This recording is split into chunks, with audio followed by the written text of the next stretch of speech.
Fantastic. Welcome back to another episode of the Business Boost Academy podcast.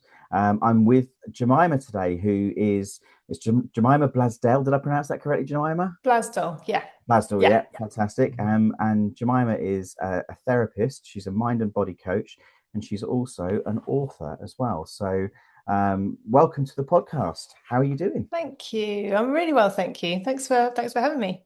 No, you're more than welcome. And obviously, I know that you're in a sunny location. We're Yeah. obviously we're recording this in January, just so people know.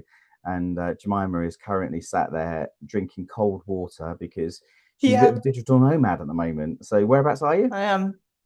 I'm in Cape Town in South Africa. I've been here Fantastic, for 6 weeks. We've got 2 more weeks to go. So I had a lovely, first hot Christmas, which was weird, but yeah, it's been great. excellent. Yeah, Missed did all you the have? storms. Yeah, you have missed all the storms. Yeah, down here in Cornwall, it's been pretty horrendous. So just getting on to stuff. One of the big things for me when I was sort of like doing a bit of research for this, I watched your video on your website and you talked about how you kind of you got into doing what you do. And for me, authenticity is everything, right? I genuinely believe if you're somebody supporting people, you've got to have experienced that kind of thing. So Absolutely. how did you get into doing what you do? What was your journey? What did it look like? So I was diagnosed with depression when I was 21. I had a lot of anxiety. I had panic attacks. I was basically ruled by anxiety. I didn't really realize what it was. I thought it was a lack of confidence because if I'd had a couple of glasses of wine, I was fine, basically. So it was like I'm just socially more happier if I'm more relaxed, and it must be something I didn't really know why. Um, and I was given antidepressants and sent to see a counselor. And I think 12 years, 13 counselors later, I was still having panic attacks. I was still ruled by anxiety. Yeah. And although those conversations had been helpful, nothing had changed. Like I talked a lot about what I'd experienced, but there was no change in my situation. And a friend of mine told me about EFT, emotional freedom technique. This Mhm. process, also known as tapping, which is a bit like acupuncture without the needles. It's a process of tapping on your body. And I watched a video of it and I was tapping away and I could feel a shift in my jaw. My jaw sort of relaxed a little bit. And I was like, oh, what is this? And I kind of looked into it more and more. And eventually I went on to do the training and it just blew me away. There was a guy there who'd had a car accident in the 60s. And when he mentioned the accident, he was shaking and crying, like all the trauma of that accident came into his body. The trainer brought him up on the stage and he talked him through the memory. So he was sort of eyes closed on the stage, talking through what had happened. And every time it got to a stressful point, the trainer froze the picture. He used this tapping technique, cleared the emotion out of his body, continued on. So it took about half an hour to work through the whole memory. And then he said to him, "How do you feel now?" He said, "I feel like it had happened to someone else." And he was a hypnotherapist who tried lots of things over 40 years to try and clear, and he'd never felt that resolution before. So it was literally like, seemed like magic in front of me. And I was like, more of that, please. Yeah. And I kind of like, this is why I'm here. That was what it really felt like. This was like this moment of, I understand I can create a difference. And that was really the change. So I started for the following 6 months, I just tapped every day with people I trained with and on myself. And I'd gone from being very anxious at the school gates to like throwing my son into school, pretending to be busy, to becoming a school governor. I could stand and have conversations. I was able to start living basically, rather than just trying to hide and pretend I wasn't anxious the whole time. So then Wow. started, yeah, it was life changing, literally. Yeah. I started working at a place called Grey Shot Spa, which was one of the original, it's the first health spa in the country that offered alternative techniques. And they said, "Would you like to give a talk?" I was like, "Okay, why not?" So I started giving talks there and running sessions. That led to I had a room in Harley Street for a while because all the people come from London came to stay there, give a talk once a month. I was there for about 6 years. So I'd see people, who'd kind of from all sorts of different stories. Some people, devastating grief. Some people that had minor issues, but so it really cut my teeth basically because you have 55 minutes to use this technique, change this person's life, and demonstrate the techniques. And it's so effective that yeah, I just want to tap on everyone I meet basically because I want to help create that change in them, you Yeah, know. It yeah. felt really magical. Wow. So when you were sort of doing the EFT side of things, you say it's similar to acupuncture. So acupuncture works along chi lines and stuff like that. Does EFT Yeah, use the same energy lines principle? in the body. Yeah, Yeah, so we're tapping on meridian points, so yeah, the specific points on the head and hands, and they're the end of each of the major energy lines, meridian lines, as they're called, identified in acupuncture. So each one relates to a different organ and a different emotion. yeah, And the point when you're tapping, like acupuncture, they put a needle in at the point to clear a blockage, yeah. to kind of create the energy to flow, basically. And with tapping, you're doing the same thing. You're sending an electrical pulse through the line. You are sending an electrical pulse and a physical pulse, and also you're describing the issue. Mm, So in those three ways, you're targeting what you want to clear. But it's the blockages are caused by traumatic memories, like I've mentioned, that impacts the energy flow of your body. Toxins, so caffeine, alcohol, sugar, being alive, that mm. affects our body, and also our core beliefs, so how we feel about ourselves and about the world. Those things trap emotions and beliefs in the body. And um, the core of my work is helping people to resolve traumatic memories because they are still impacting you. They're impacting your day-to-day thoughts and decisions. Your unconscious mind is running the show, basically. Yeah. And this is a way of unclearing those old decisions to something new and more supportive. Wow. Okay. So So, yeah. yeah. So one of the things I mentioned to my wife briefly, she's a doula, but she's also a Reiki practitioner, learning to be a Reiki practitioner as well. Uh-huh. So this kind of thing I find really interesting, in fact, and fascinating because of the way that it works and how it works. Being an alternative therapist, do you come across a lot of skepticism with people when you start talking to them, and how do you overcome that? Yeah, I actually really like it when people are skeptical because I know how good it is. And Yeah, they tend to be um have bigger shifts. right. So my ex-husband actually, he was not into any of this stuff. And I remember I was like, can I just show you? Can I just he's like, all right then. But I don't, he was quite resistant. And we worked on a memory with him and his son when they'd had a falling out. Um, and we just were working through it and I was tapping on him and he's like, look, I just can't do it. I've given it a go, but I was like, okay, fair enough. He tried. And then about a month later, he went, do you know, I've had really good things have felt really different with my son. And um, I used to feel really tense about this and now I don't. So he kind of did the session and didn't think any more about it. And I was like, that is the power of that. He didn't really want it to work. Not that he didn't want it to work, but he was very skeptical, very Yeah, reserved, and he still felt a shift. yeah, So when people come to me and they're like, I'm not sure about this, I'm like, brilliant. This is going to be great. Not that it doesn't work if you don't believe it, or yeah, those kind of things, but it's another thing I love when people say to me, if they're having a blocker sessions, they'll go, I don't really know what to talk about today. And that's when you're going to really hit something deep because it's like all this sort of known stuff is cleared, yeah. the issues you know about. So that opens up space for something else like, okay, well, let's see what comes up. And then you'll find something really deep rooted that's changes lives. So I would assume though, so when you're working with people, obviously when you're talking about your ex-husband there, you work directly on him and you were there Yeah. tapping him in the right places on his anatomy or whatever it would be. When Yeah. you're working online with people, how does doing EFT online translate from being in person to being online? So I'll just tell people where to tap on themselves, Okay. basically. So I'm directing them. Although I also do a technique called timeline therapy, which doesn't use any EFT. So that's more of a similar process, but you're processing in a slightly different way.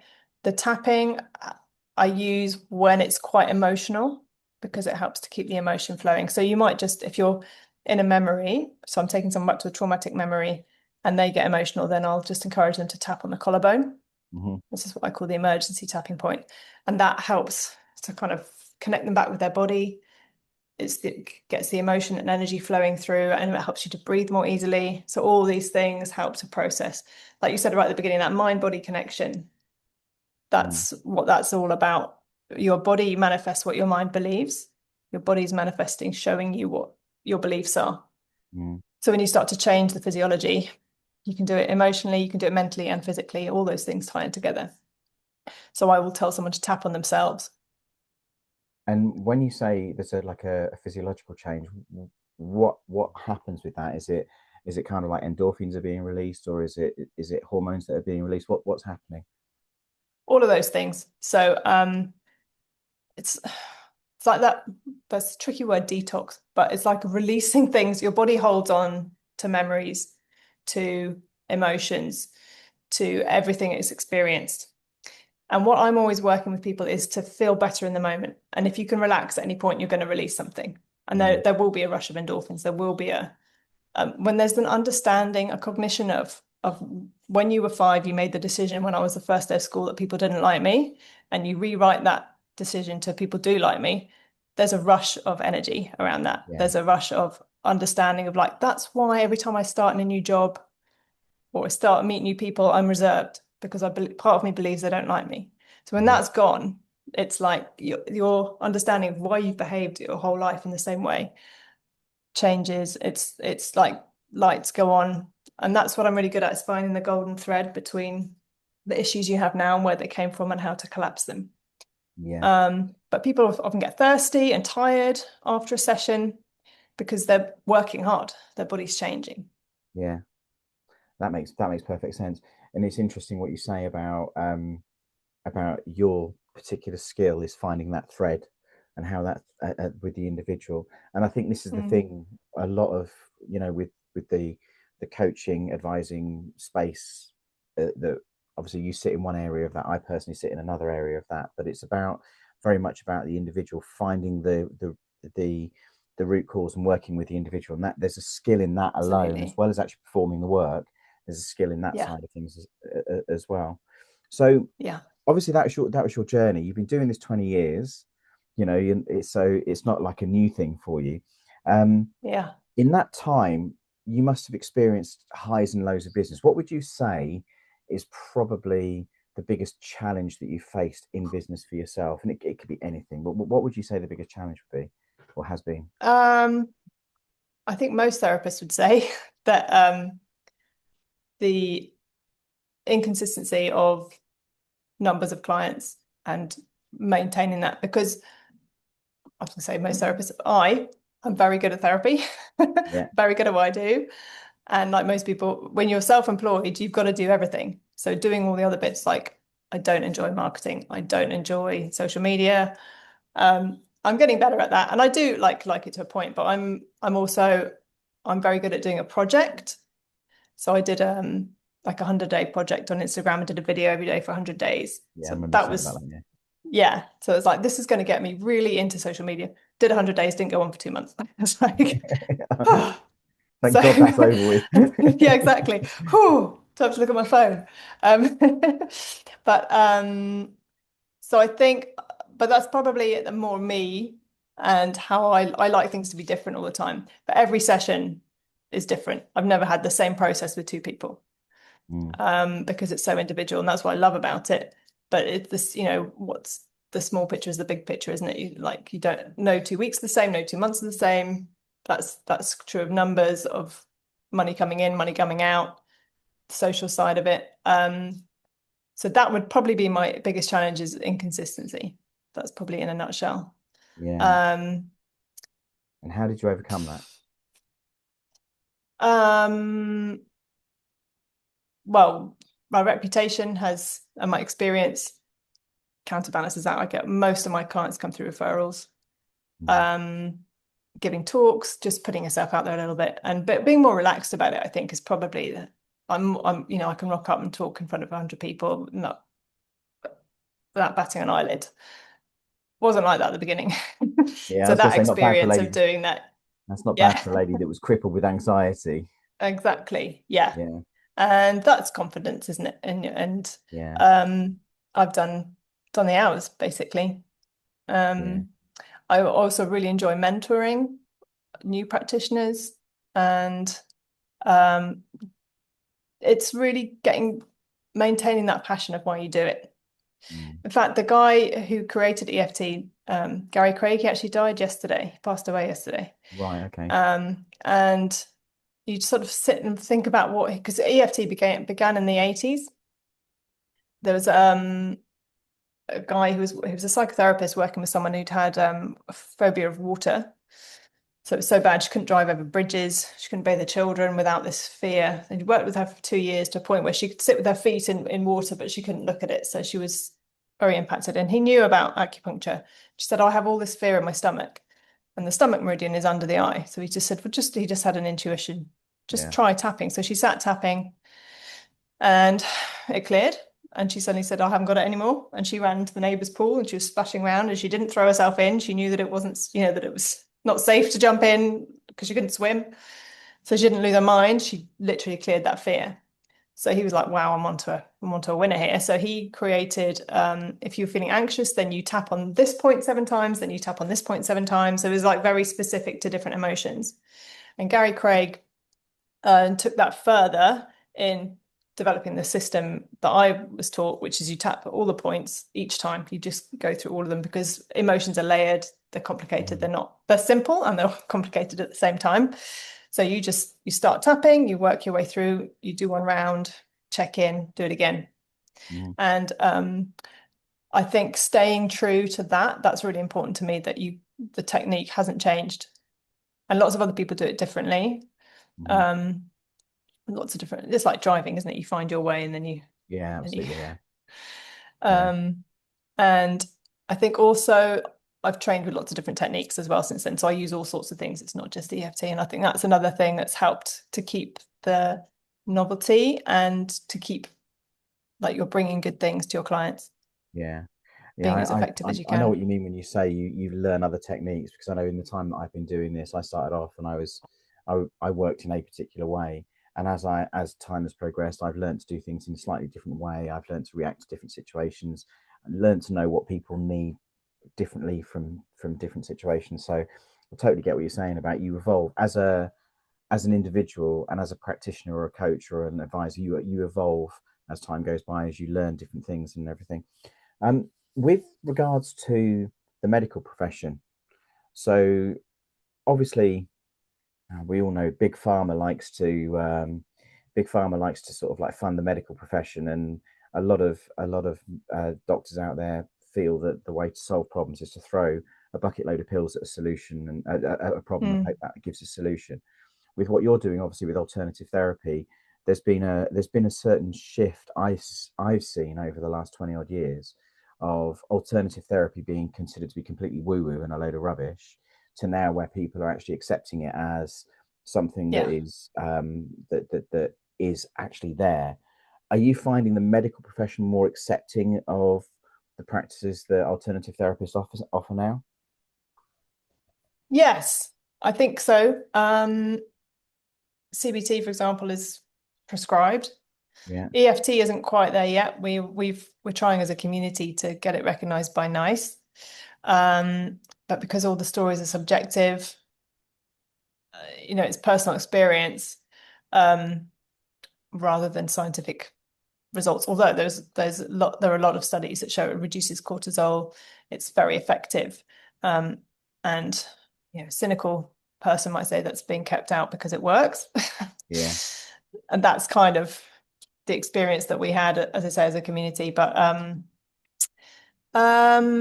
it's definitely more accepted. And when I first started giving talks, I'd ask people at the beginning how many people have heard it VFT. It might be 1 or 2 people. Now most people have heard of it. They're not using it necessarily, but they know what it is. They're much more Mhm. aware. People are much more open for therapy in general, I think. And the time that I've experienced through my career, um, I work with a lot of Americans. I have a lot of American clients, and they're even more open. So that Mhm. side we're kind of catching up. Yeah. Um, but yeah, people are much happier particularly since lockdown as well. I think people have really kind of almost forced into facing what they're experiencing. Yeah, lockdown brought a lot of things out. Lockdown changed a lot of things for a lot of Yeah, people. You know, obviously, yeah, before lockdown, we probably wouldn't have been having this conversation over Zoom. exactly. But Yeah. you know, with technology, that's moved on. But I think attitude shifted. I think there's a lot of health at work and mental health at work and that kind of thing Mm, has become much more prevalent in recent years. People are accepting of mental illness and that sort of thing as well. And I think we are yeah. moving as a, I suppose, as a population, we're moving in the right kind of direction with Yeah. stuff. Um, but I do know, you know, when as I mentioned earlier, my wife does a bit of Reiki and she's learning. She's going to be going through her master Reiki practitioner qualification. And you know, you talk to people about Reiki, and that quite often they'll sit there and they'll go, "Oh yeah, it's a load of rubbish. How does it work?" And it's difficult to explain how it works, but all Yeah. you know is if it works, it works. And I know she's done it. Yeah. She's done quite a lot of Reiki. I've been a willing guinea pig, and she's done a lot of Reiki on me, and I've been amazed at how it works. I've got no idea. I can't explain it all, but Yeah. do I need to explain it? I don't need to really. If Exactly. it makes me Yeah. feel better. So Yeah. that's good. Where do you see EFT going as a practice? Do you see it becoming much more widely recognised? Yes, I do. It's certainly not going away. And as I say, more people are aware of it. And there's a few like Madonna is a tapper. There's I think Okay. it's Mika Hakkinen, I think it is, I can't remember which F1 driver. Seen him tapping on the grid, like, that Lily Allen, I think, also taps. So there are sort of, it's out there, and the more you can do that, the better.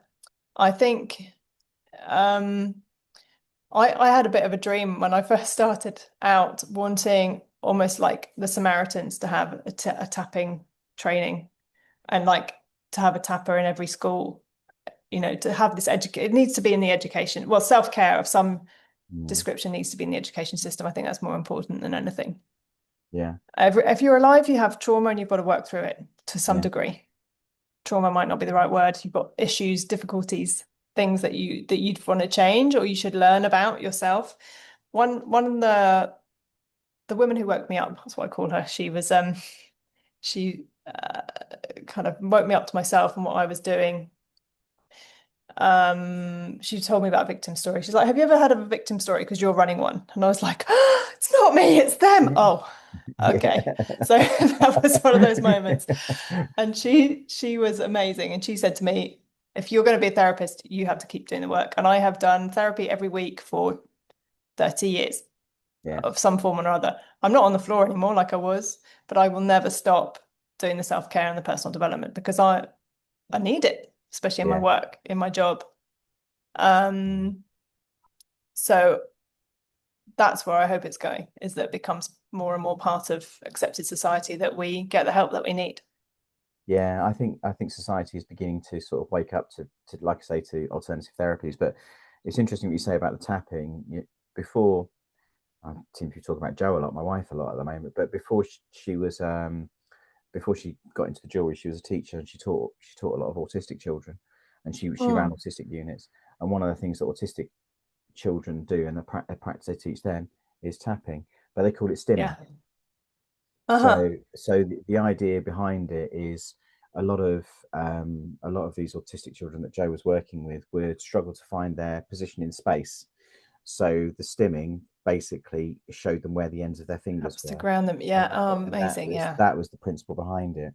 Um, Mm, and so it sounds that there are practices that are, I suppose, working across different disciplines, if you like, that you can use the same sort of practices. I mean, yeah. I find it personally, I find this sort of thing really, really, really fascinating and really, really interesting. Yeah. So Yeah. what would you say has been going back to your business now? So you've been doing this 20 years. You've Hmm. obviously done very well at it, and you know you've built yourself a profile. People know who you are. You've written a book, and I want to get onto that in a minute because I love the idea of someone's actually written a book about stuff. But excuse me. So with regards to um, your business, what would you say has been the greatest success that you've had? The bit that's made you sit there and go, yeah, this is why I'm doing this. This is great. Yeah. So that would be the clients that have changed their Yeah, lives basically. Um, just one recent example, I was working with someone, she'd had a, a horse riding accident. And it was about 18 months before I met her. She couldn't talk about it the day because it was still impacting her so much. She couldn't talk to her husband about it. Um, she just started breaking down. So a colleague of mine told her about me. So we had a 2.5 hour session, worked through the whole memory. By the end of it, she could talk about it. She could Yeah. get back on. And what was fascinating in the accident, she had a riding accident and she was thrown off the horse. And as she went in the memory, we went back to it, we froze the picture in that moment and said, what's going through your mind? And all her core beliefs, her negative core beliefs came up in those split seconds she was flying through the air. I'm not safe. I've done something wrong. I shouldn't be doing this. My dad was right. All this stuff came up. She had no idea that was happening in real time. So we're going through these life experiences all the time and not knowing that everything we've experienced before is happening in that moment. Hmm. With an opportunity for us to heal it and to change it. And if we can be aware of what we're feeling and what we're thinking and what we're saying and what we're doing and make a different choice, you can change everything that comes from that. Hmm. And if my intention always is that someone leaves my space feeling better than when they arrived. And the unconscious work, you trust that the unconscious mind does what it needs to do. Hmm. And I think that's really the biggest success, is allowing that process to happen and just for me to guide it and to ask the Yeah. right questions. Yeah. Um, yeah. The, So that is incredibly satisfying. yeah, I think for me personally as well, for me the successes are the successes I see in others through the work that I've done with them. Absolutely. I, Yeah. I'm totally with you on that, and it's that Yeah. moment when you've sat and you've worked with someone for a period of time, and you might have worked with somebody who has been in a position where they've been on their knees, the business has been really struggling, or whatever it might Mm, be, and then to transform that to the point where they're actually enjoying their business and they're driving their business forwards again. For me, that is the moment I sit there, I think, oh God, absolutely. Yeah. this is why I do Yeah. what I do, and Yeah. it gives me that sense of fulfillment. Touching Yeah. on something else you said about the body holding on to trauma. Mm, One of the things that I talk to people about is we come from one cell. So mm, when we are conceived, we are literally one cell and a sperm and an egg and a sperm, and that's it. And then the cell sort of like partic sort of divides into two, then into four, then into 16, and it just keeps going that way. So I say to people, you've got three brains. You've got your logical mind, you've got your emotional mind, and you've got your instinctive mind.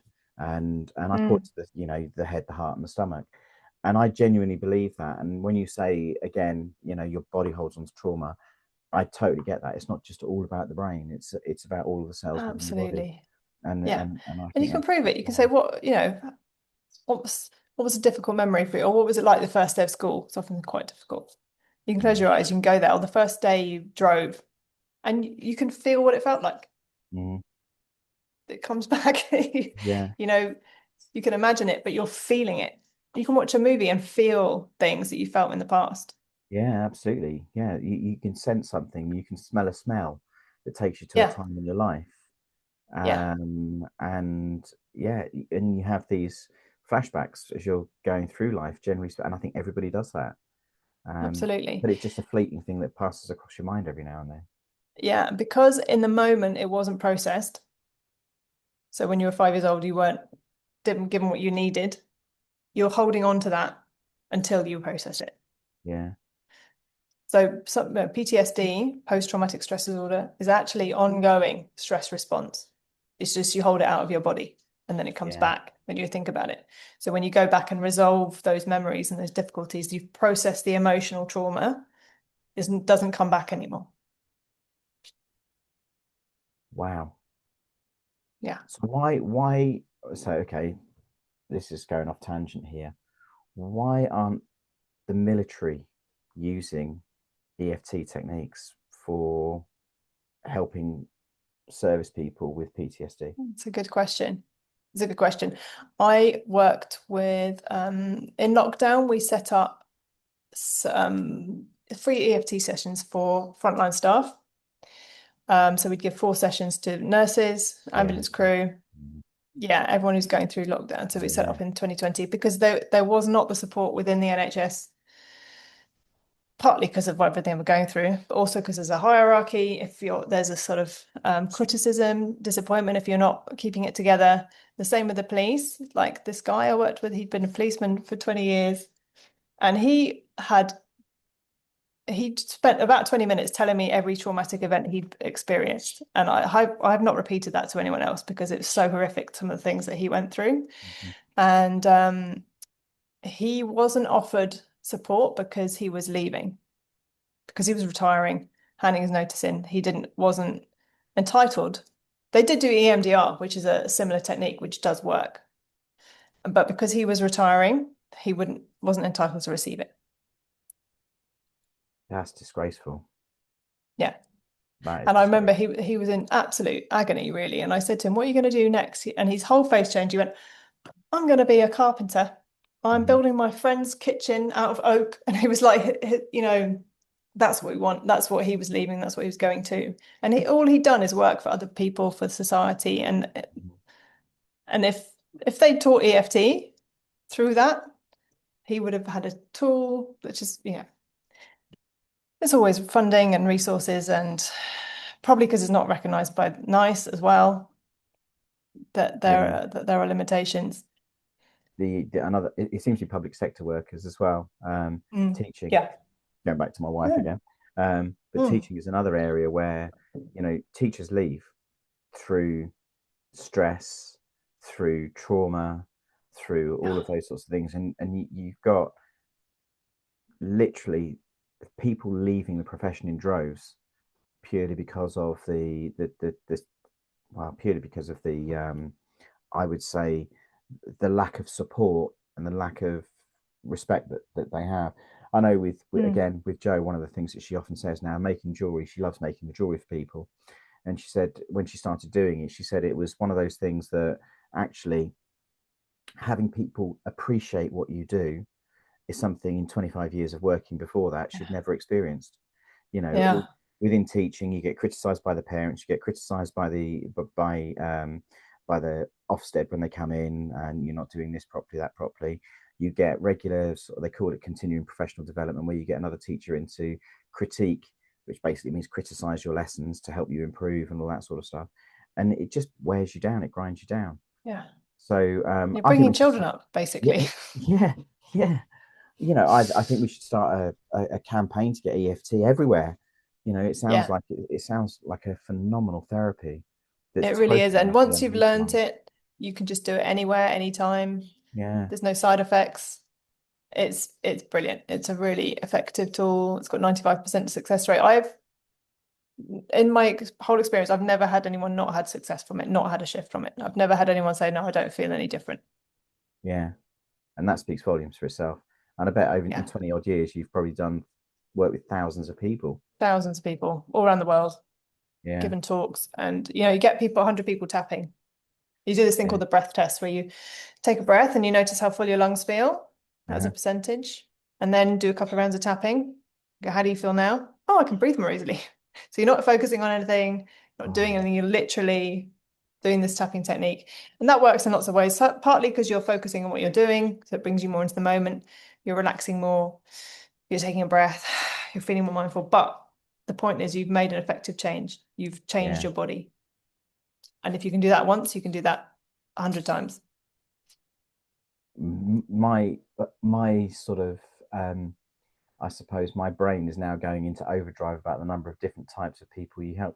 It must be a real challenge because obviously when we talk in business, we talk to people about um, know who your client is, know who your target market is, and everything else. Yeah, That must be a that real has been a difficult thing challenge. for you. Yeah, it's like I wanted to help everybody. But yeah, I tend to I used to, well, I called the Stress Free Life Academy because it was like, well, helping people to clear stress, but we all have stress. So it's kind of like, yeah, people Mm, expect to be stressed. So I did a sort of survey of all the clients I was working with at one point, and everybody had anxiety. And they were all completely different background, different jobs. There was nothing else similar about them other than they were experiencing anxiety for some type. So that has been really hard. Just like, how do you niche? How do you describe that? How do you pinpoint the person you want to Yeah. work with when you work? I could help anyone with anything, because if you've got an emotional response, if you're going through something, you have an emotional response to it. That's where we start. Yeah. But anxiety was my, you tend to be good at what you went through yourself. So anxiety was something I've experienced, so I have a good understanding of that.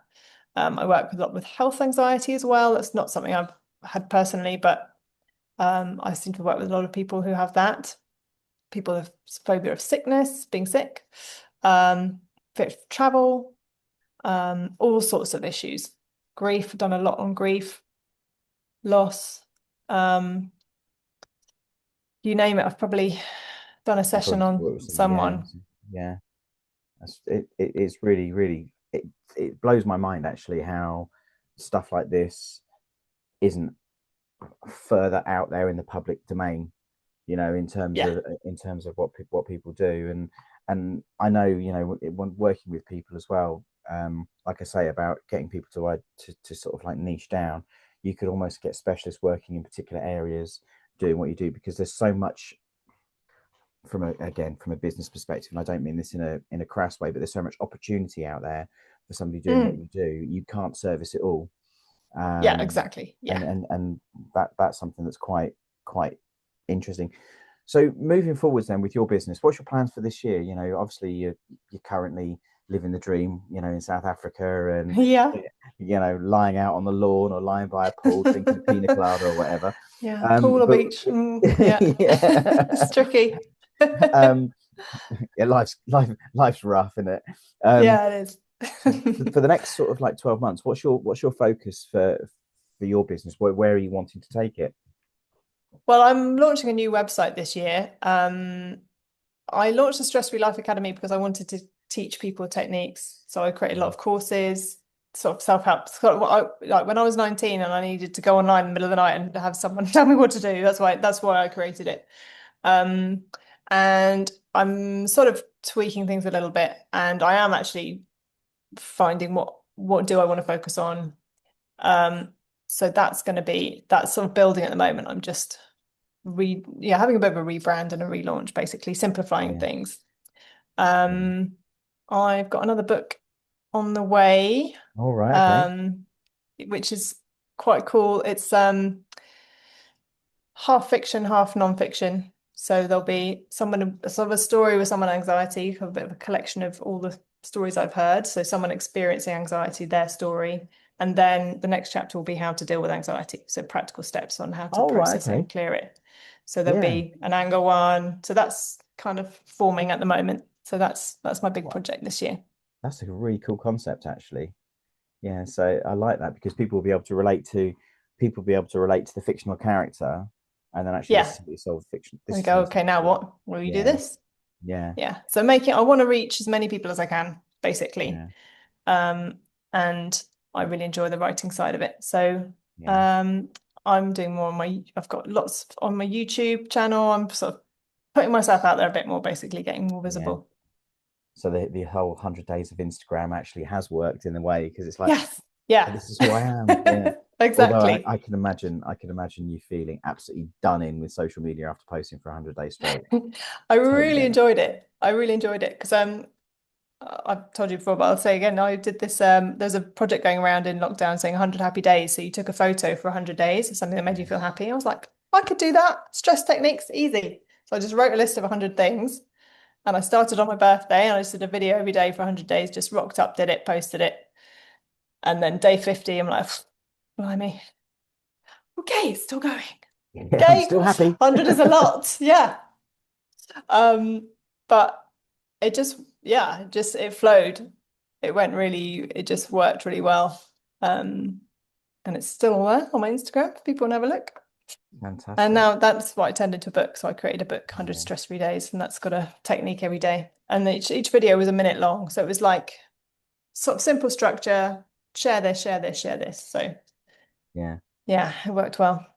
So what made you write the first book in the first place? Was it just like you had a shed load of ideas that you just wanted to get down on paper and get Well, out yeah, it there? was after the 100 videos, I was like, what do I do with these? Well, I'll turn this into a book. This is Okay, that's yeah, that's perfect. the So basis of the book. that was the basis of the book. Yeah. So I Yeah. basically created a photo for each day and described each video. And then there's a bit of a journal in the back, so you can write down how you liked each day and what you liked and what you didn't like and that kind of thing. There's a few I've left in cafes around the world going, please share if you find this book. I've never had anything back yet. So No, about hopefully, 5 copies have been hidden away you start somewhere. People are using them. start manifesting it. Get that's what you Exactly. need to absolutely do. Um, Yeah. so coming on to the digital nomad side of things, right? Yeah. You're obviously you're out in South Africa. Is that something that you would like to do more of in terms of, because obviously you've proved the concept that works. You said you've got clients over in the US that you work with, so obviously you don't fly over to the US to go and see them Yeah. regularly or whatever. So is this something that you could see yourself doing? And once the kids have fully flown the nest and they're off doing their own thing, totally self-sufficient, could you see yourself making this transition into this kind of Yeah, that's the lifestyle? plan. Yeah, we really enjoy it. And really like being in the sun. Like that's been the Yeah, biggest driver is like being outside, staying warm, and just only be cold when you're skiing. That was like the plan. yeah, But yeah, the world is so accessible now, isn't it? absolutely. So Yeah, that's what yeah, my partner and I, we want to go and see the world. So it's like, well, we can, so let's do it. So yeah, yeah, a couple of years ago we came here for 2 weeks. Then last time it was 4 weeks, this time 8 weeks. So yeah, yeah, we're making it more and more well, longer each time. But yeah, I really like how you can be different in different places very subtly. Don't really realize it, but just the vibe and just being in different yeah. places around different people. I've done less work here, which is not great. Haven't done much socials. But at the same time, I really love the difference and I'm looking forward to going home and seeing the kids and all that stuff. So it's, Yeah. but they're all independent and happy. So that's why it works because everyone's good. I think one of the things that I mentioned to you before we came onto the call was I was having a conversation with a chap who is a digital nomad and lives and works in Thailand but works UK hours. I think the Yeah. difference between probably him and what you are right now is you're kind of on holiday stroke work situation. So you're on holiday, but you're also working as well. He's Yeah. working, but he just happens to work Yeah. in a holiday location. So with him, Yeah. he has his during his working day, he knows that around about midday, that's when he starts his working day UK hours time, and he works through to 10 in the evening. So he's managed to that's how he's managed to do that by retaining that level of discipline. So I would presume Mm. that actually, if you were to go into this lifestyle, um, you know, and fully engage with this kind of digital nomad lifestyle, that's probably how you would do it. Is focus in that respect, and Yeah. you've And got that's what I have discipline been with doing. I'm yourself. working like 2, 3 days a week, Yeah, just the rest of the time, working Monday, Tuesday, Wednesday, basically. yeah, But yeah, that's going to be the thing, having the discipline. Because yeah, here it's very chilled here. So it's like, yeah, I might get some new clients, might not, doesn't matter. I don't really like it. yeah, It's fine. But the reality is, because that's the bad side of this work. Not the bad side, it's a good thing. But I work with people for a short period of time and then they're done. yeah, I have worked with people, I do work with people for years as well. I've got some people I've had since the beginning of my career, and they have a session every month, and some people, one woman I worked with, when I first started working with her, she had 2 sessions a week and calls in between because her anxiety was off the scale. mm-hmm. That went down to once a week and then once a fortnight. And she finished just like last year. And it was like, that was wonderful. Took about Mm. 5 years scaling down, but she's there and she's like, yeah, I think I'm done. So, and when I first went on holiday, when I was working with her, we had an hour-long conversation about when I would be back, and she was missing one session. Right, okay, So the level of anxiety to her being, well, bye. yeah, That's wonderful. But most people have a block of 6 sessions and then they're done. So that's always the challenge is yeah. filling the It's next filling that, spot. keeping that pipeline filled, Yeah, which is why yeah, you have other income streams to do other things like your academy exactly. and everything else. It's Uh-huh. interesting what you say about the academy as well, because that's the reason I set up Business Boost Academy. Was when I started out in business, I would have loved someone to tell me what to do, and I would have loved that support. And Yeah, I've loved when I was awake at 2 o'clock in the morning, I'd have loved to have been able to go to a resource that I could use at 2 o'clock in the morning just to work through things and everything. So Exactly. yeah, Yeah. I completely understand that. Um, Mm.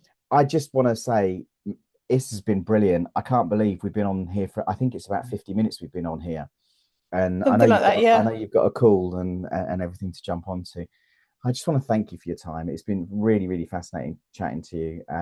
Oh. And thank you very much, and I appreciate it.